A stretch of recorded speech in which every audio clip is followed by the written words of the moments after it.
Welcome to A Fork in Time, the alternate history podcast.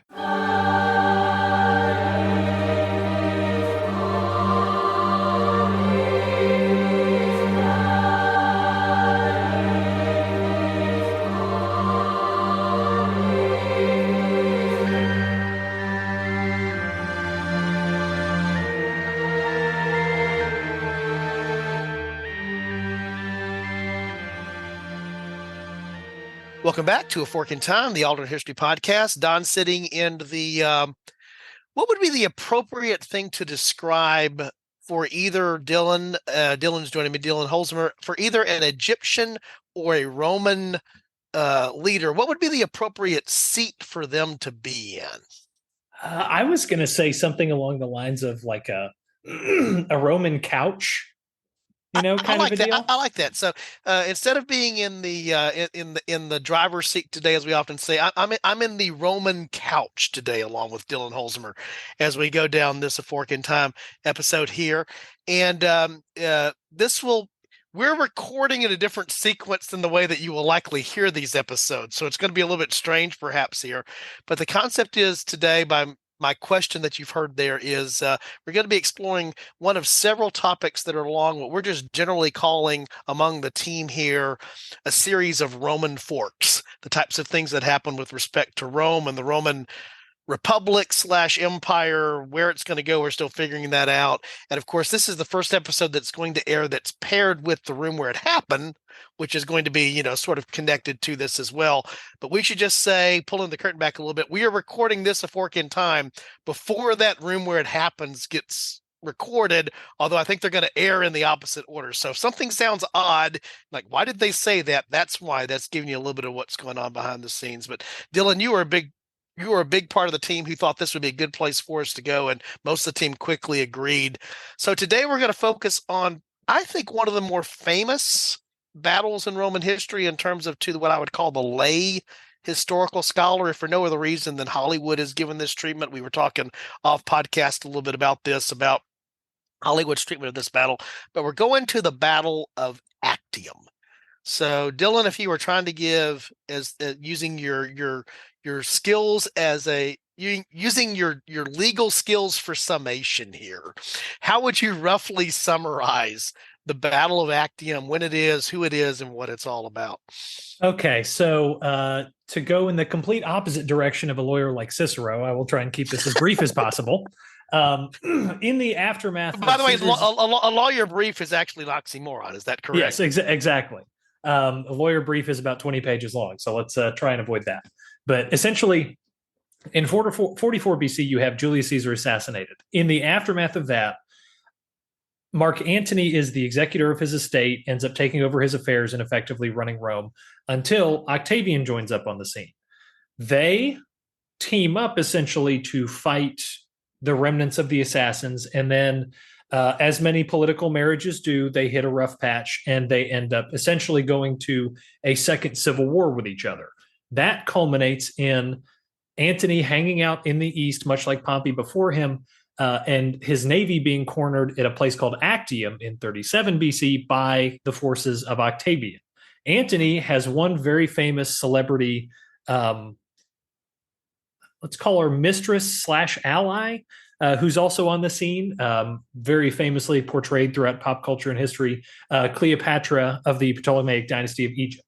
So that's the scene that we've got. We've got this tight Grecian sort of bay that Actium is located nearby. Antony's ships are sort of hanging out in the harbor. They're trapped in, they're close. This is not going to be a real maneuver naval battle. This is Octavian coming in from the open sea. You've got the big angry drum music coming, showing up to sort of put the final kibosh in the real history on Antony's not quite rebellion, but sort of resistance to Octavian's growing control over the Roman Republic that's about to be an empire. Right. And for a lot of our listeners, again, I know most of our listeners are historically bent, so they will not see it through the prism of Hollywood. But for those that do, this is the battle that's portrayed late in the epic movie Cleopatra, with Liz Taylor and Richard Burton. We were talking a little bit off podcast about that, and Rex Harrison, of course, is Julius Caesar. So this is that naval battle that you see towards the end of the movie that sort of brings everything to a head there and ends the great romance story in that between Burton and Taylor playing Mark Antony and Cleopatra respectively. But I think it is important the way you summarized it there, Dylan. The important thing to understand is it's sort of it is a civil war, but it's not. It's almost like an insurrection. What this is a little bit of I think a tough thing in my head when I think about this to understand or define, because it's not as clear cut as, there are sides, but it's not a clear cut thing. Does that make any sense? Yeah. Without getting too much into the room where it happened episode, where this is going to be probably beaten to death, this is essentially the last of a series of these sort of power struggles between very important individuals in the Roman Republic that has basically been happening for about 100 years. This just happens to be the one that finally pushes the sort of wobbling top over of the Republic into actually being dominated by one person. But these have been happening since Sulla and Marius have been just having these civil wars over one guy comes into power and then people react to him and then they kill him and then somebody else comes in. It's just back and forth for basically the last century going up to this point. And there's a series of triumvirates. I know that we'll definitely talk about those in the Room Where It Happened episode. So you've already heard that. Just again, that sequencing thing comes into play here. But in many cases there it's three individuals, but there's really two power players and like a third, just to make it seem like it's not just, two-sided. And again, you pointed out there, if anything in my mind, whether this is an accurate portrayal, it really is the Actium in real history, because we always talk about the what did, when we talk about the what if. Actium in history, as you said, sort of ended these 100 plus or 100 yearish period of time where there's these struggles within what is still technically the Roman Republic. But after this is where we really can apply for the first time, or soon after this, the concept of Roman Empire, because it's a single person. In this case, it's going to be Octavian, who becomes Augustus Caesar, who eventually becomes emperor. And this also ushers in the real timeline, the events after this. The battle is actually the battle's in 31 BC, if I'm remembering correctly. I think most classic folks would consider like 27 BC the real start of like the Pax Romana that we know of or think of there, where it really is, that sort of and the Roman peace was not because they were at peace with everybody around them and other empires. This is peace inside the empire. That's sort of what the Pax Romana really is. They've managed to end this squabbling period that's there. So in the real battle, Octavian's forces defeat Antony's forces, who have an ally, a special appearance by the Egyptian fleet and Egyptian forces that are there. And this really ends this insurrection contest / rebellion and decides things very clearly in Octavian's favor. That's what happened in the real timeline. But as we were talking about in terms of the battle itself, there's 2 or 3 different ways you could imagine this battle going a different way, right, Dylan? Yeah. So Antony basically, by this point in, I guess, the second civil war, even though it's really like the fourth, in his war against Antony, is basically having everything finally start to fall apart on him. He's got all kinds of stuff going wrong. Most particularly, he's got a bunch of desertions from his army. He has an outbreak of malaria, wipe out some of the guys who haven't left. They can't fight because they're taking care of some other stuff by the latrines. He also has a general whose name is escaping me at this point, but he has a general who essentially defects and goes over to Antony. And this general was high enough. Quintus Delius is the general's name. Quintus Delius defects, and he happened to give Octavian Antony's plans for the battle that was coming up. So Octavian knows exactly what Antony's battle plan is going to be. And once the battle itself actually starts happening, Cleopatra, who has brought the Egyptian navy as kind of an auxiliary supplement to Antony's forces, she ends up taking her ships and going out to sea past Octavian as they start to narrow in on this kind of choke point where the battle actually takes place.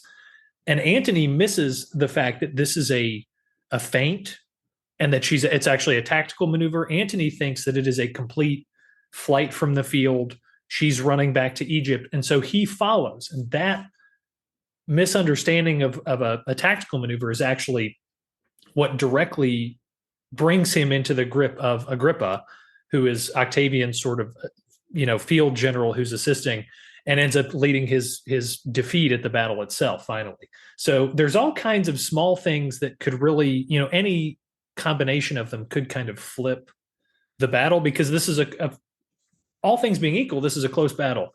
Octavian's got more ships, but they're not as good. Antony's got more men. His ships are more suited to a boarding and hand-to-hand combat action, whereas Octavian's got to really work to get any kind of damage in on Antony's ship. So had things gone just a little bit more in Antony's way, you can at least see the battle turning out against Octavian, unlike in the real timeline where this is sort of what cements Octavian's supremacy. Yeah, good summary there, Dylan. And the other thing that jumps out at me, just, anytime I think about Roman military might, I don't think Navy. Yeah. And there's an old joke. It's an Italian Navy joke, but I learned this when I was taking Italian in college. Why does the Italian Navy have glass bottoms on their ships? So they can see the old Italian Navy. It's that kind of thing. The Romans have always been that way. Right. And, we were talking also about, the other great, challenge several hundred years before this to Roman supremacy was Carthage, during the period of time when Rome was rising. And of course, the difference there was Carthage was its navy. They were Phoenicians that had resettled there. So again, the very fact, in fact, I remember this, this is actually, again, something from not just filtering history through the movie, but also reading about the history, is that, very often what happened, you described it even there, this idea was to turn the naval battle into some form of infantry action by, basically just boarding parties getting close enough to do that. Basically, it's a naval, when we think naval battle now, particularly as we think, naval battles in the last couple of centuries, where it's about maneuver and firing at range and all of the things that are there, carrier battles, even more so, where like Midway, you don't even see the other side until your planes are attacking. But, the nature of naval battles during this period was very much, they were almost land battles fought at sea to a degree, and the tactics also tended to be very similar to that. And so, one of the things that, I remember reading a little bit about this battle is the sense that, Antony liked to do the same thing, sort of charge the middle during land battles. Well, in this case, that, enabled his forces to be enveloped. And you mentioned before, they're in this tight sort of area where you can't really maneuver as much as you would like to. And so that plays into it. And so, there's this whole thing just about Roman naval prowess in general, that is not directly apropos here, but the reason to believe that small things could have flipped the battle. And we talked about this for our fork here. We're going to assume that it at least is a draw. It doesn't even have to be a victory by Antony and Cleopatra's forces to be a fork in history, to change the path of history. It just needs to be not a defeat. So for those of our listeners that are fans of football in the international sense, this can be a draw and it can be okay. You can get a point on the road here, so to speak, if you and have it turn out to be something that's valuable in the standings. So any other things maybe as we do the setup and then we start heading down the fork here, Dylan, that maybe I missed? No, I think this is really just one of those things to remember, that this is in terms of where Rome is in this instance. One, this is very politically unstable in terms of who the controller of Rome is, but also this is the beginning of when Rome becomes the quote unquote Rome that we think of. Right. A lot of the territory that we're going to be talking about at this point is still not Roman in the sense that we think of later. So when we go some of the places I think we're going to go, both in the conversation and geographically, it's important to remember that some of these regions they're much more in flux and they're up for grabs more than we would necessarily think they might be in the common sense, the way when we think about this time period. Yeah, I think that's a really good point, Dylan. An important thing to remember is the challenge always for me in any form of history is you're looking back through the lens of now, back to the lens of the past. And so that lens affects how you think about it. And so, it's easy to start thinking this is the Rome of, the Rome of 81. No, it's not. This is the Rome of 30 years before that, and it's a very different Rome than what it's about to become. And it's easy to assume that it would have just did, but it didn't. So the first thing that jumps into my mind again, in terms of being the fork here as we start going down that path, is the whole reason this battle is occurring is that there is some dispute and over the succession to Caesar, Octavian having appointed into that position, again, Antony being the one who's responsible for doing that. This thing that you described that's been going on for about a century, well, it's been going on for a long time, but certainly at least a century with some of the triumvirates that, Pompey and Julius Caesar and some of the other things that are there. This is this unstable Rome. And so the first thing that happens if you don't have a clear Octavian victory is, at a minimum, you still have an unstable Rome. Yeah, exactly. You have Antony at large with a woman who, one, we have to remember, rules at this point the other most powerful kingdom in the Mediterranean, even though it's had its own problems. And two, the woman who is the mother of Caesar's only biological child. So there are some very significant variables that are at play in the event that this battle goes against Octavian. He now has to completely sort of recalculate his mastery that everybody sort of understands, because now Antony's back in the ball game. Essentially, he's probably still going to go to Egypt. It's just he's not going to run to Egypt and then immediately commit suicide. He's going to completely recalculate what he can do with the essentially eastern half of the Roman Empire, that, as we understand it, because all of that is his to basically play with. Right. And there are resources there. I mean, the thing you hear time and time again, Egypt is the breadbasket of literally. Yeah. And the wealth that's associated with, so there's gold and wheat. Both of these are really good things to have, that you need as troops need this, your empire needs this, your republic needs this, whatever you're calling yourself. And so Antony and Cleopatra and other allies, it's not like these are the only two that are on this side. They have other allies that are, as you point out, in the eastern sphere of the Roman Empire, is that they have resources, and arguably they have more resources potentially at their disposal with more flexibility than Octavian has at his disposal. And so analogy I used off podcast to Dylan was, in some way, after the defeat of Actium, I always feel like in the real timeline, it was a little bit like the South during the Civil War. It was inevitable that Rome was going to roll. It may take a little while, but if you flip this one battle and flip the dynamic there, maybe that's not so inevitable anymore.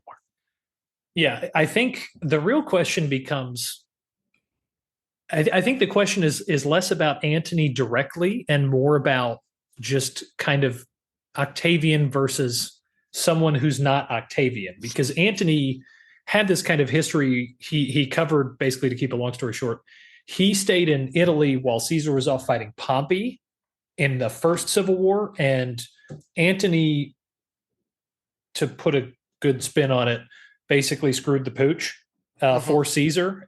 He alienated the citizenship of Rome, had to put down a couple rebellions, and really only got his bacon saved when Caesar came back and fixed everything for him.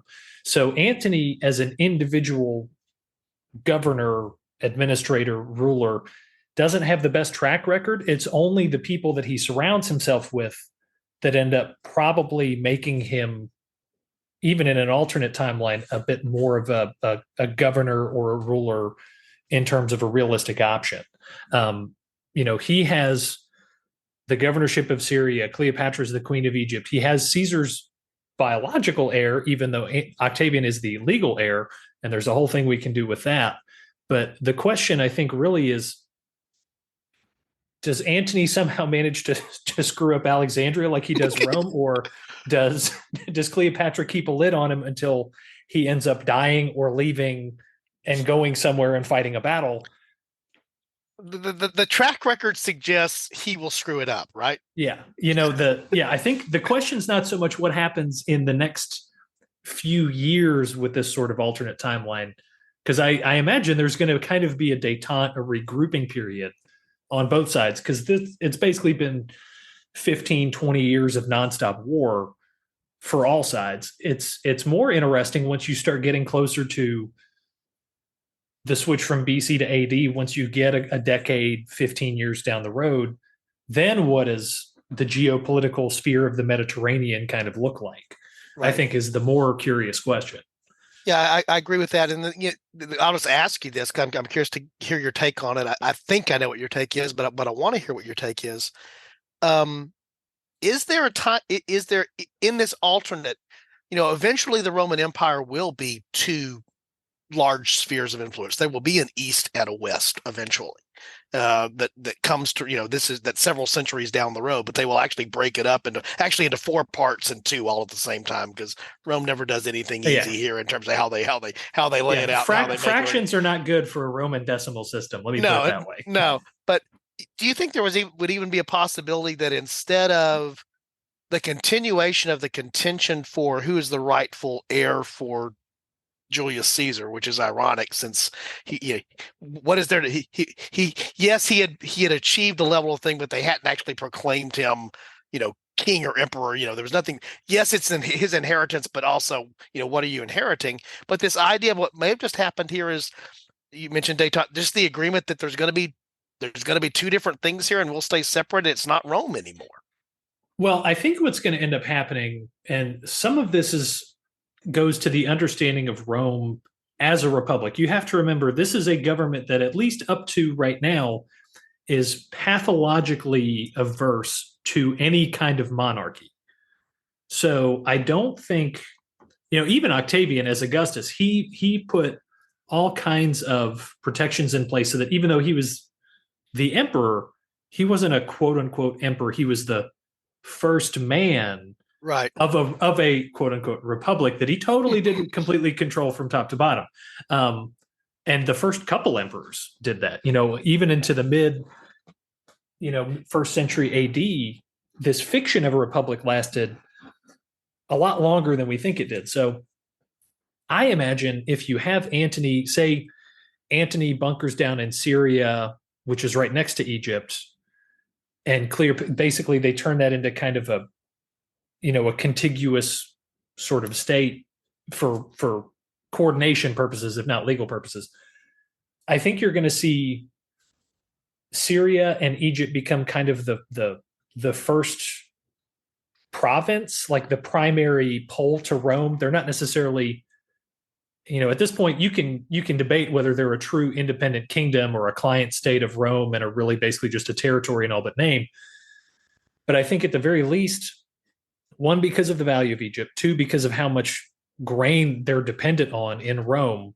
Right. This is the Rome of over 1 million people at this point, who is almost entirely dependent on, with the exception of a little bit of Spanish wheat from Egypt to keep the populace happy. You can see almost a kind of Cold War between Rome in the West and, instead of a Byzantium in the East, and Egypt and Alexandria, because Alexandria functions a lot in the same mold as like a Byzantium did. It's in the East. It's on a major trade hub. It ties a lot of stuff together. I think, once Caesarion gets into the picture, I can see Octavian actually making Caesarion his heir in a legal sense, because Romans love to adopt each other all over the place. Everybody adopts everybody. And I think what you may end up happening is you sort of have a Caesarian, not Caesarion the guy. This is going to get confusing if we're not careful. Sort of Caesarian, Octavian, a Julio-Claudian Egyptian dynasty as a sort of monarchy, almost like the Austrian Archduchy in the Holy Roman Empire. Rome is nominally an elective sort of government, but there's this one big royal elephant in the room that everybody has to kind of tiptoe around. I can kind of see where that would develop.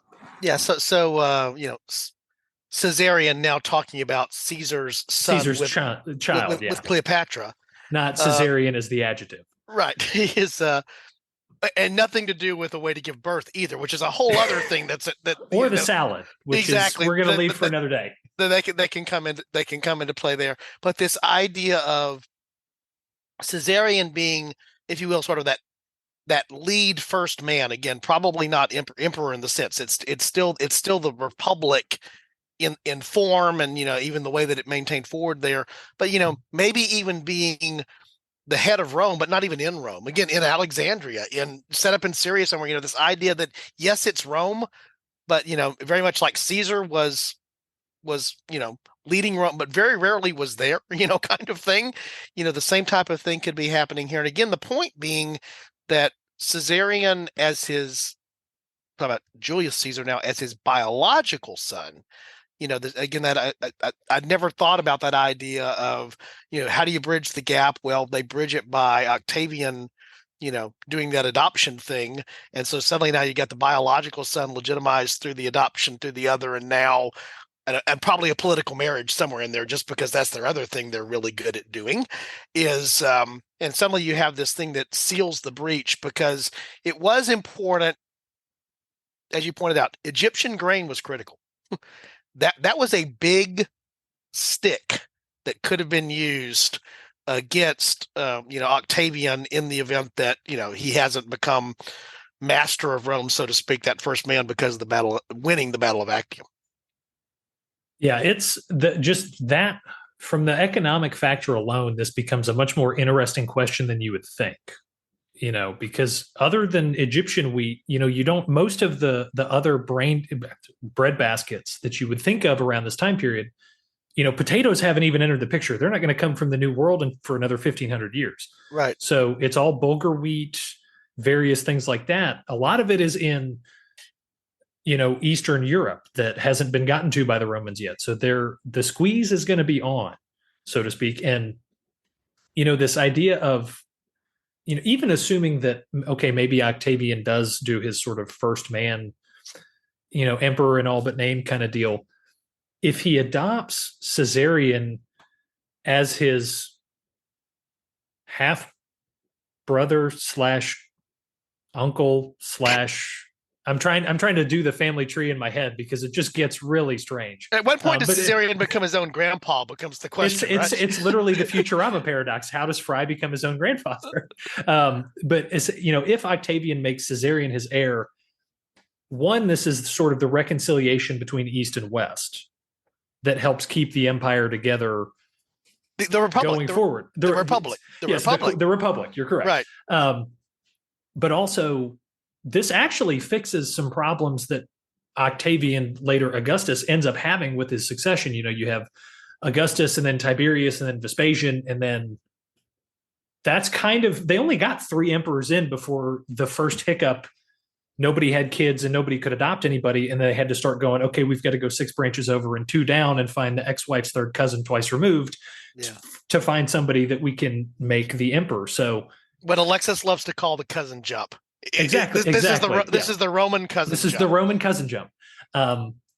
So one, just from an interesting kind of real domino perspective, the biggest thing that you may have is a much earlier sort of concept in Western European legal succession of the idea of primogeniture or of a hereditary rule, because even for the longest time in Frankish society under Charlemagne and some of these other things, the idea was not that one heir controlled the entire contiguous territory. It was that each child was going to get a different division of the territory. That's why we have modern France and Germany, because the territories were split up after Charlemagne died. But in a world where, okay, there's a precedent for Caesar having one heir, Octavian naming Caesarion his one heir, they're all in the same bloodline. If it's not as cemented, it's at least a much stronger suggestion that, okay, you need one ruler to kind of keep these things together. So, if you fast forward all the way to like today, the whole concept that we have of modern Europe is totally different. I agree. And the other thing we haven't even mentioned here, it was sort of in passing, is that, again, Egypt is Ptolemaic Egypt, which means this is Egypt that is part of what happened after Alexander's conquest. Again, no heir. This problem of not coming up with an heir continues to recur throughout history and creates all kinds of fun. This is how we get most of our what ifs, by the way, is somebody didn't have an heir. But this idea is that, it is Egypt. The culture is very Egyptian, but the culture is this fusion intermix with Macedonian Greek culture in a unique way. And, the thing that I always remember, so often about, the Roman culture so often is the conquered, borrowed Greek culture anyway, right? Yeah. In terms of what's there, even to some degree with, the idea of Roman religion is, what is that Greek god and what do we call them in Rome kind of thing is this idea you talk about there, the influence of like how does secession, well, more of the Greek influence may play itself forward more directly, is I guess what I'm trying to say. It won't be this subtle influence of adapting and adopting Greek philosophy, including political thought, into it, but it's actually more of a direct thing because of Ptolemaic Egypt and the influence of the Eastern Empire, maybe even more influence from the area, Greece, the Turkey, what's actually there, the kingdoms that are present there that are allied with Antony and Cleopatra and this Eastern alliance kind of thing. Yeah, and it may, it may end up even resembling something like a Byzantine sort of fusion except instead of Roman and Greek, it's sort of Egyptian and to a lesser extent Roman heritage. There's also a question of, okay, the Ptolemaic dynasty is essentially the only still successful Alexandrian successor state. Right. The first Ptolemy took Alexander's body, discussions of grave robbing aside and what that says about your empire in waiting. This is a whole legacy. Caesar himself talked about how he would never achieve something half as successful as Alexander the Great did. So, the idea of, okay, you've got a Caesarian, you've got a bloodline of Julius Caesar in the last standing, Alexandrian Hellenistic empire in a city named after Alexander the Great. As successive generations start to get raised in that's going to do very interesting things to an idea of, okay, what's the true extent of this empire? Where does it go? Where's it going to expand? And you can almost imagine, a wider Roman quote unquote empire in the imperialistic sense of, you may have a Roman Alexandria go back towards India, and go further east than they really ever did. Because, Augustus was essentially when, aside from Britain and a little, bits and pieces of the East here and there, that's essentially as big as the empire's ever going to get. But that may not be the case if you have a more stable kind of Eastern pole to the Republic. If there's a center more on the eastern side of what we think of when we think of that, that the shading all around the Mediterranean, which is the mental image that I have of Rome, the big red blob of the Mediterranean. Yeah, around that. If you sent, as you said, I like the idea of using the term pole there. If you center something that is more east, Alexander pushed east. That was constantly happening. There were other empires over, the Parthians, others that have been over there periods of time. You may have more of that push. The Greek influence is there, even to the extent of, those in Alexandria probably do acknowledge that they are quote unquote Roman, but that means something different even as they acknowledge what that is. It's that thing you were talking about. It's not the Rome of the real first century that we're thinking back that we're putting on here. To be Roman means something different. Yeah. Now, the particular thing I wanted to explore here was this idea, and we hit upon a little bit, is this idea of Caesarian. Because what happens in the real timeline is this is Caesar's son with Cleopatra. By the way, Antony and Cleopatra have children as well. That's important to note that sometimes gets lost there. But the idea of the claim being put forward for Julius Caesar's natural born son, biological son, Caesarian, who, by the way, also would be the heir to Egypt. That's an important thing to recognize there, which does have very much that idea of how succession works clearly in an empire. This is it's much more monarchical, direct Yes. transition from one generation to the next. Yeah, no, there's that whole there is that whole keep marrying your sister kind of thing that goes on there. That's a little weird, but aside from that, it's basically the Targaryens but with different hair. Exactly. I like that. You've given me, Dylan, like 4 good titles for this episode. Targaryens with different hair it may be in the lead right now, but is that whole concept there of if he does come forward, does he sort of become potentially what Julius Caesar couldn't be, just in a later form because of all the benefits going for them? The natural, you've got the Egypt grain now, you've got the Egypt gold, you've got the East. I mean, is it possible that Caesarion becomes who we eventually would think of as being Augustus, maybe with a different name, but it's just you substitute Caesarion in for the role that Octavian plays in the real timeline, or is it likely to be something different? I think conceptually he certainly could be somewhere in that ballpark. I don't know that he could do it exactly because Octavian already had the Senate was already used to Octavian taking exclusive control of the state through the various bits of the triumvirate and the military campaigns. Caesarion, while he would be sort of the direct descent, let's assume Octavian still does some of that in Rome in his timeline. You're still going to have Caesarion be viewed as an outsider. The Romans are going to distrust him because he's not Roman in the sense of he's a patrician. He's been educated in the same way that all these guys in the Senate have. He speaks a weird accent when he uses Latin. He dresses funny. You only see him every couple of years when he sails from Egypt. He's going to be much more of an outsider.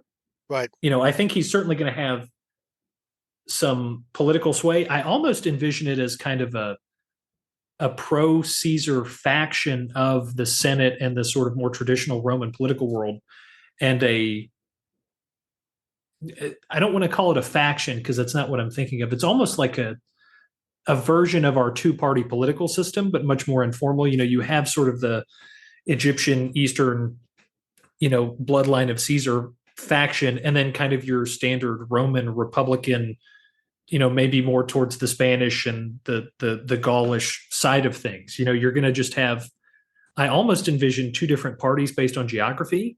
And I think Caesarion could probably essentially become a version of like a new Augustus instead of Octavian, but I don't think he could do it without another civil war. I don't think it's clean. I think you'd have to fight. There's going to be some other guy who becomes a Roman general fighting the Germans or fighting somebody in North Africa that essentially becomes sort of like your Pompey or another Caesar. And there's going to be another fight. And essentially it's kind of like the Treaty of Versailles after World War I. It's an armistice that lasts for decades, but it's not a true peace. Right. And I like the fact that you use that analogy because that's sort of what I had in my head is the decisive battle in the real timeline at Actium ended, as we talked about earlier, ended this period of conflict for a pretty considerable period of time. So much so that we have a term for it called the Pax Romana. It's the Roman peace. I mean, that's how effective it was. It actually ushered in this new era that historians debate a little bit about when it begins and when it ends, but they don't deny that it exists.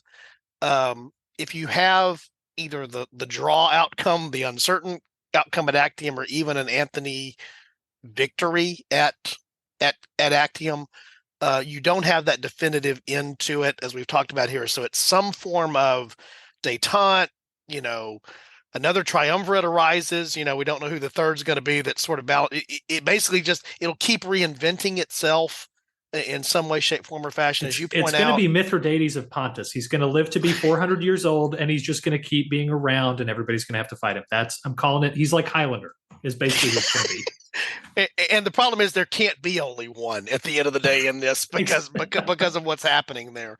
And, and again, the way that I see the most potent part of this particular fork actually ties back into, you mentioned this earlier, what we think of as being the Roman influence on Western civilization is so much a part of the Republic becoming the empire, the expansion. A big thing's going to happen where they get turned back at Teutoburg in Germany, about 40 years down the road. But that's because they're advancing way far north into Europe. The Roman influence on Europe is flows out of Octavian's victory at Actium. That's part of the downstream from that, in a way that if you change the course of the stream there, do you even get the same thing that flows downstream? You mentioned the idea of going further east, so maybe we talk more about Roman interaction into what was Babylon, or all the way over to India, or further into Africa, because that's just an easier place to go, and there are riches down there, and there are other things going on. And then that little bitty diversion there has now really changed the course of the big river in such a way that we don't eventually have a Holy Roman Emperor down the road after everything comes. Now we're talking, what, 800 years later, give or take, a little bit more than that. You actually you have the, I don't know whether it's holy or not, you have the holy Alexandrian Emperor or something like that. And we haven't even talked about the religious side of things, which I don't Right. necessarily really want to get a whole lot into, but Egypt is much closer to the birthplace of several current significant world religions Right. than Rome is. Yeah. So and again, the backdrop, and that, without going down that path, it's an interesting one to go down. The backdrop for the Christian events of the New Testament is during Augustus's Octavian/Augustus's reign. This is the backdrop for what we know is happening there. Again, we talked about the demarcation line. We could use CE, BCE, and CE if we wanted to, but the demarcation line is that event in a major world religion, which ties to two other religions, the other two monotheistic religions, as you point out, that are all geared towards the eastern side of this thing that we call Rome. Yeah, I think it's really kind of, this is one of those, sometimes when we talk about stuff on the show, I love it because we can talk about, we can explore a complete whole timeline of all this weird, wacky stuff and have fun getting into the weeds. And then there are conversations like this that I think it's almost more fun just posing the question. It's like a book with a cliffhanger. There are sometimes it's almost more fun to say, okay, we're going to do our damage to the timeline and then just kind of leave it, see where it goes. Yeah.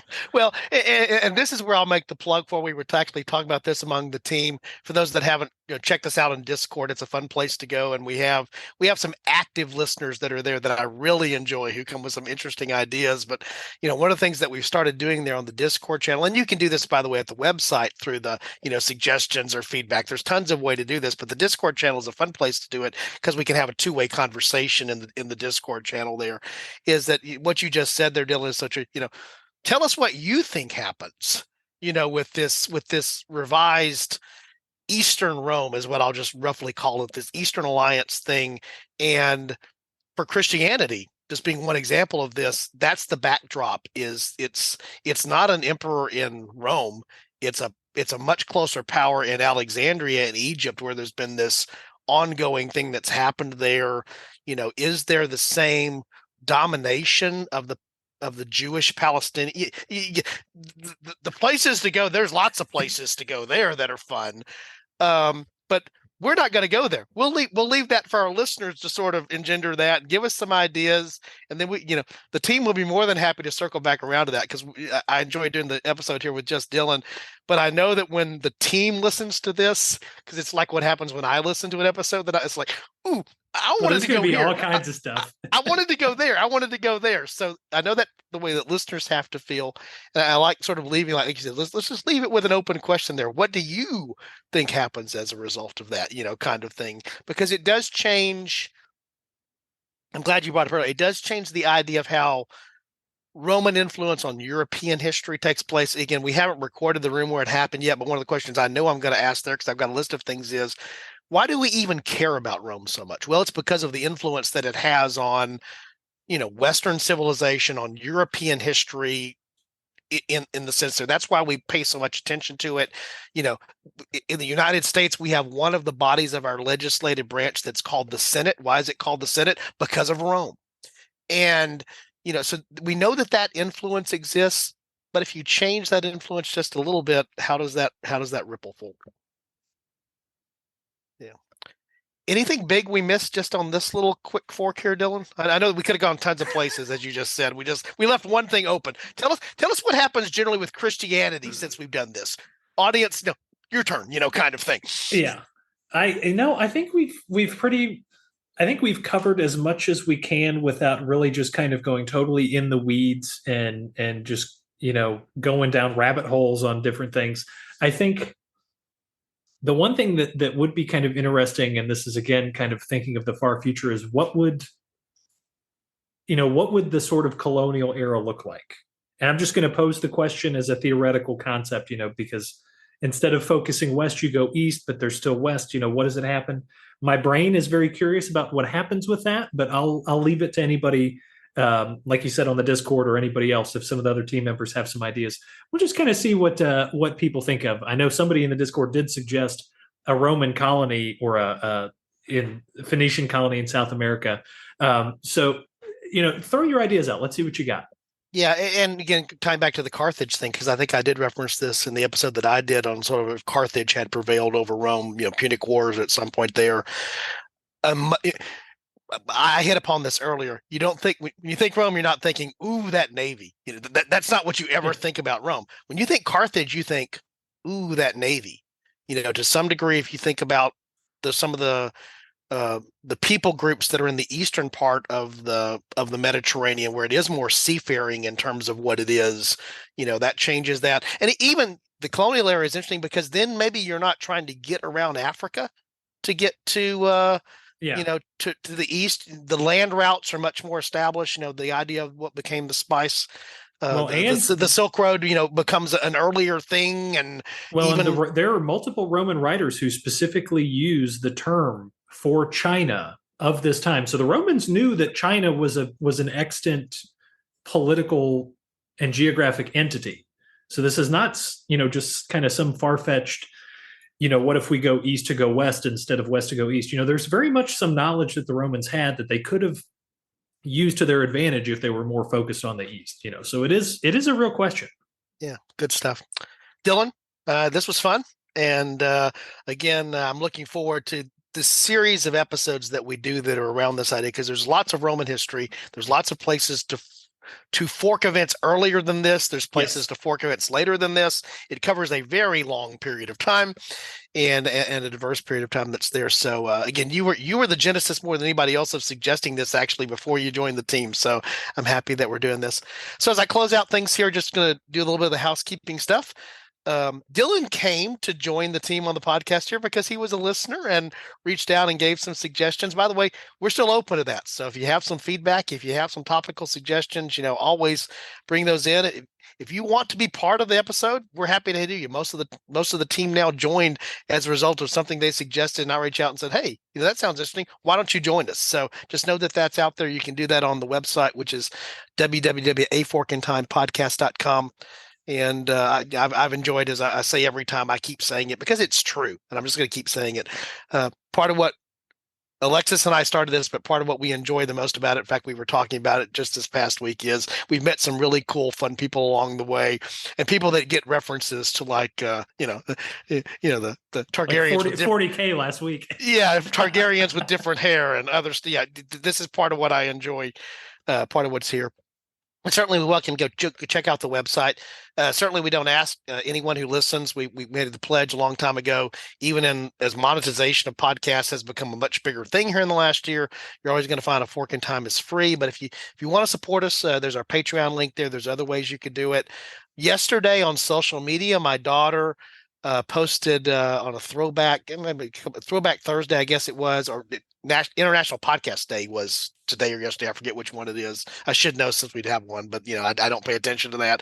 But she actually was wearing one of our Inspired By shirts. It's the one that references back to the live stream last year where we were talking about favorite historical conspiracies. In this case, it was Eric Rush's "There is no such thing as Wyoming." So we have if you go to our store, by the way, there's a Fork in Time merchandise. Alexis is expecting her first child. It's imminent here anytime now. And so one of the things I know that she's already purchased there is a Fork in Time onesie. So my grandson's going to be repping the show. So if you want to rep some swag, be it a mug, be it a shirt, whatever it is, we've got some cool stuff there. Again, just go check out the website if you've never done it. And again, the Discord server, which there's a link in the show notes as well as on the site, is heating back up now that we're getting consistent again with doing episodes and a place to give feedback there and to talk back and forth. I missed anything big, Dylan, before I close this out? No, I think we got it. So if you happen along a fork in time, for example, a naval battle in Roman history, what do we think our listeners should probably be willing to do? Put Poseidon's pitchfork in it. I like that. Thanks.